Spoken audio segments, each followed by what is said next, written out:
Dès le début du XIXe siècle, certains artistes ont quitté leur atelier pour partir peindre en plein air. Ils ne souhaitent plus seulement composer des images idéales et parfaites dans la solitude de l'atelier, mais en sortant se confronter au monde, ils veulent percevoir la sensation d'une réalité toujours changeante. Vers le milieu du siècle, de jeunes peintres poursuivent cette démarche. Ils s'appellent Eugène Boudin, Claude Monet, Camille Pissarro, Frédéric Bazille, Alfred Sisley ou Auguste Renoir. Grâce aux inventions techniques comme le train, qui permet de se déplacer plus vite, ou le tube de peinture qui offre la possibilité d'emporter facilement le matériel nécessaire, ils partent explorer des paysages et inventent une nouvelle manière de peindre.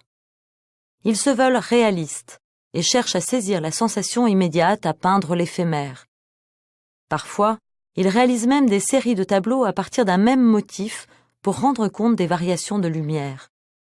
Sur la toile, les limites entre les formes disparaissent, les couleurs se juxtaposent et se confrontent. La main cherche, tâtonne, le geste se libère et s'affirme.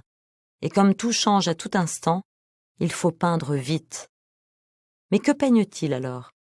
Ce qu'ils voient autour d'eux, la ville ou la campagne, les gares, les gens au travail, les ambiances de café, les petites choses du quotidien. Ils libèrent en ce sens la peinture des références savantes et permettent à tout un chacun de s'approprier leur art. Ces peintres, si célèbres aujourd'hui, n'ont pas toujours été appréciés, car au cœur du XIXe siècle, leurs recherches ont bouleversé certains codes de la peinture. Et lorsqu'ils exposent ensemble pour la première fois en 1874 à Paris, c'est le scandale. Leurs œuvres reçoivent injures et sarcasmes de la part des journalistes et d'une grande partie du public qui ne voit là que tâches, vulgarité, vacarme.